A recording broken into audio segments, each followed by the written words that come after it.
Revista Venevisión, líder en opinión, por tu canal independiente, Venevisión. ¿Qué tal, amigos? Muchísimas gracias por acompañarnos en Entrevista Venevisión. Ya estamos listos para iniciar nuestra conversación con el diputado Óscar Ronderos. Él es diputado ante la Asamblea Nacional en representación de la Unidad, también diputado ante el Parla Sur. Es importante aclarar antes de iniciar esta conversación que también estaba invitado para el día de hoy William Contreras, superintendente de SUNDE, y canceló en último momento. Vamos a hablar acerca de lo que nos toca y es el movimiento internacional que tiene como foco central Venezuela. Esto ha sido interpretado por muchos analistas nacionales de distintas formas, pero distintos voceros del oficialismo han dicho que esta característica de tratar de privilegiar el tema de Venezuela en el escenario internacional es una conducta apátrida por parte de diputados del Parlamento. Quisiera hacer referencia a las declaraciones que daba el presidente de la Asamblea, Ramos Ayub, donde decía que posiblemente la próxima semana pudiera tener un derecho de palabra ante la OEA para exponer de manera muy sucinta la realidad venezolana. ¿Qué se trataría en esa reunión y qué es lo que se busca con la aplicación de la Carta Democrática? Sí, la comunidad internacional cada día se percata mucho más de la situación de la precariedad de la democracia en Venezuela. Antes uno planteaba en los escenarios internacionales el tema de la crisis venezolana y la gente afuera como que no lo entendía del todo.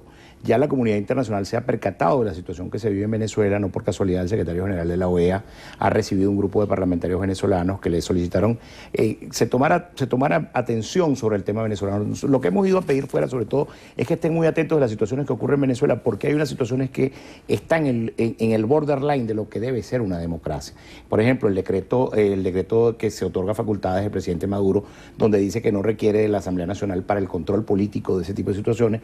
El tema del conflicto de los poderes, el tema del equilibrio de los poderes es un tema muy sentido para la comunidad internacional. Ya, por ejemplo, vemos que el día de ayer el canciller del Paraguay está, por instrucción del presidente Cartés, una convocatoria para Mercosur. Una convocatoria de los cancilleres del Mercosur para estudiar el tema de la democracia en Venezuela y evaluar la posibilidad de la aplicación del protocolo de Ushuaia, que es el que establece la cláusula democrática en el caso del Mercosur. En ese sentido, Ramos Ayub hacía una aclaratoria de que no se buscaban sanciones para Venezuela, no se buscaba una intervención.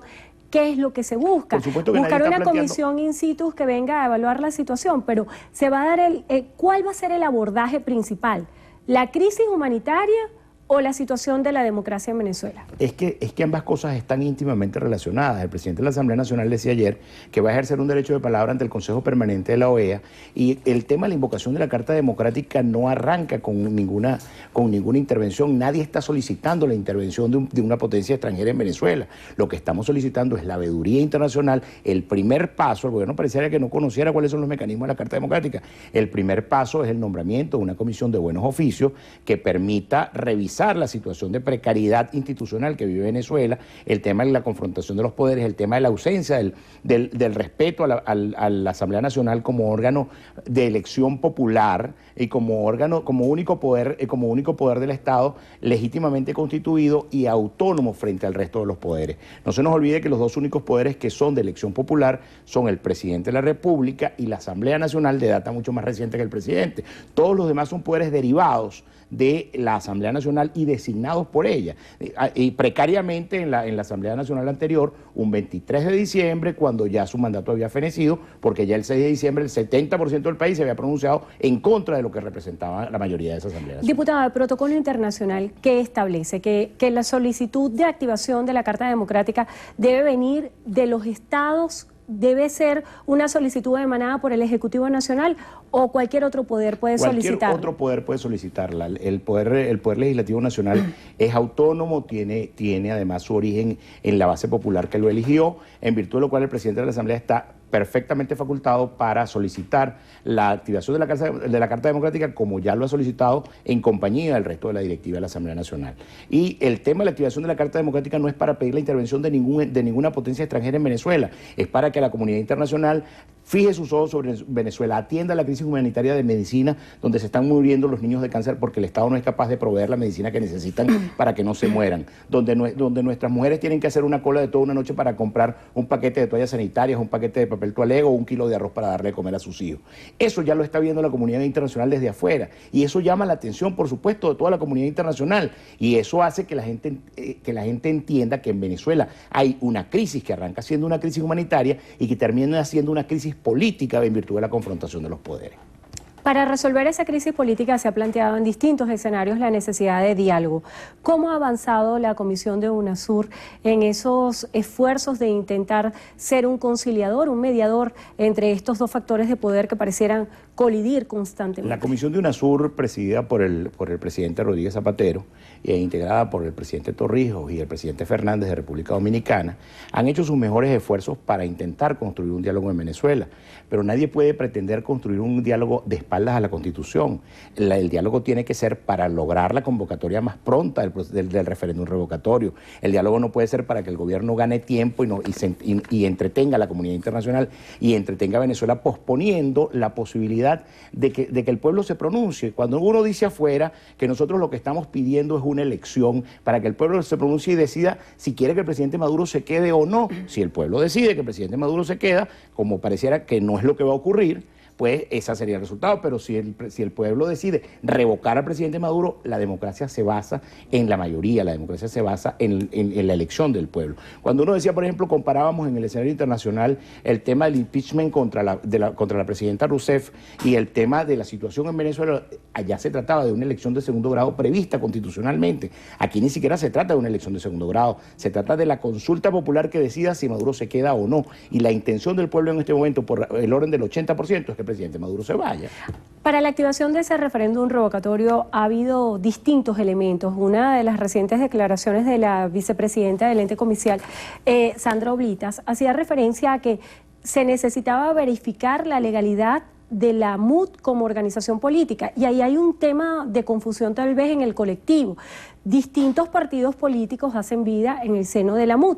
La MUD está inscrita, tiene todo su protocolo como partido, como organización política para poder activar el referéndum revocatorio. Tanto que la MUD está inscrita, que la MUD fue el partido que resultó ganancioso el último 6 de diciembre. Es el partido más votado en la última elección que se practicó en Venezuela, en virtud de lo cual pareciera que no es discutible. O sea, no se interpreta como una coalición política, sino como un partido. No, es un solo partido. Fíjate que el resto de los partidos renunciamos a nuestras a sus tarjetas para que el partido MUD, que fue por el que resultamos electos todos los diputados de la mayoría de la Asamblea Nacional el día de hoy, pudiéramos elegirnos vía partido MUD. Por eso es que el resto de los partidos tienen que ir al proceso de verificación de firmas y de ratificación, porque los otros partidos no concurrieron, solo concurrió el partido MUD, que es el único facultado y el que obtuvo el primer resultado de la elección. O sea que desde el punto de vista legal y cumpliendo los procedimientos de la LOPRE, la Ley Orgánica de Procedimientos Electorales, la MUD está operativa. La MUD es un partido operativo, además vigente, y con el último resultado ganador en las elecciones de diciembre de 2006. Hay un tema también que el día de ayer generó muchísima polémica, y es la sentencia del Tribunal Supremo de Justicia haciendo referencia a la nacionalidad de los funcionarios de elección popular o de los funcionarios públicos. Quisiera que nos aclarara acerca de esa sentencia, cómo la interpreta la Asamblea Nacional, porque ha habido distintas lecturas acerca de esta nueva sentencia del TCJ. El presidente de la Asamblea Nacional fue ayer muy claro. Esa asamblea, esa decisión, la Asamblea la interpreta como una decisión, primero, que nadie le estaba preguntando eso en esa sentencia. Uno dice, bueno, ¿y por qué estos señores explican lo que no se les está preguntando? Se están precaviendo de alguna situación, están generando un precedente jurídico, están generando el precedente para luego justificar algo que hasta el día de hoy es injustificable. Pero a todas luces esa sentencia obra en contra de la propia norma constitucional. Es decir, estos señores, pretendiendo hacer interpretación constitucional, interpretan la Constitución en contrario. Lo que falta que diga la Sala Constitucional es que no es posible el referéndum revocatorio que está previsto constitucionalmente, y que no es posible, sino que el presidente Maduro será eternamente presidente de la República. En cualquier momento nos sorprenderán con una decisión como esa, porque todo lo que hemos venido viendo de la Sala Constitucional, fíjense, por ejemplo, el tema de la ley del Banco Central. La ley del Banco Central, que estuvo en vigencia durante el gobierno del presidente Chávez y que fue aplicada por el presidente Chávez en el ejercicio del poder, nosotros hicimos una reforma exactamente idéntica a la que Chávez aplicó. Bueno, la que nosotros hicimos es inconstitucional y la que Chávez aplicó no era inconstitucional. Frente a situaciones idénticas, resultados distintos. Significa entonces que esa justicia no es justicia. Esa es una justicia acomodaticia y al servicio del Poder Ejecutivo. Temas también de interés nacional es la situación del sector universitario. El día de ayer el presidente Nicolás Maduro ha anunciado un incremento del 54% del aumento para todas las personas que trabajan en este sector de la educación superior. Sin embargo, esto ha sido interpretado por muchos no como un aumento, sino como una sinceración con respecto al salario mínimo. ¿Qué es lo que hace falta para ajustar esta realidad del sector universitario? No llega a sinceración, Endrina.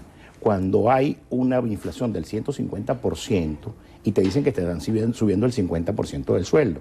Es decir, te están recomponiendo el 30% de lo que ya te incrementó el costo de la vida.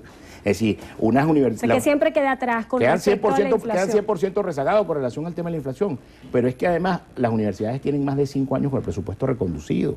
Las universidades hoy no tienen recursos para hacer investigación, hoy no tienen recursos para hacer extensión. Las universidades se han quedado rezagadas frente al resto del mundo. Nuestras universidades, que eran universidades de punta, donde se hacía investigación de punta. Ahí se inventó la vacuna contra la lepra en la Universidad Central de Venezuela por el doctor Jacinto Convit. Hoy nuestros profesores universitarios, nuestros investigadores no tienen condiciones para competir porque simple y sencillamente no tienen los recursos para poder hacer tecnología de punta. Entonces, esta universidad, este gobierno durante estos 17 años lo que ha hecho es despreciar el talento, despreciar la universidad, despreciar la formación que esas universidades otorgan y pretender creer que en cualquier parte se puede hacer ciencia y que en cualquier parte se puede montar una universidad de maletín. Diputado, el día de hoy culminaba lo que inicialmente estaba previsto como esa jornada de reducción del tiempo en que los funcionarios públicos deberían estar en sus puestos de trabajo, que hace que la jornada laboral para el sector público se limite a 2 días. Se acaba de extender por 2 semanas más, igual para el sector educativo, para la educación básica. ¿Qué opina usted acerca de esta decisión en función de reducción de ahorro energético? Fíjense que esta es la consecuencia de 17 años de dilapidar los fondos dedicados al tema de la inversión en materia eléctrica. No se nos olvide que aquí se gastó una gran cantidad de dinero en la compra de plantas termoeléctricas que cuando las fueron a instalar resulta ser que no había gas. El caso de la isla de Margarita, por donde yo soy diputado, es un caso emblemático. Compraron unas plantas a gas a la empresa Derwick y cuando la fueron a instalar resulta ser que en la isla no había capacidad instalada de gas para que esas plantas funcionaran y tuvieron que hacer una conversión a diésel donde implicaba que las plantas iban a funcionar en unas condiciones distintas para las que estaban creadas y además eso le generaba un mucho mayor desgaste a la máquina. Es decir, fueron cosas...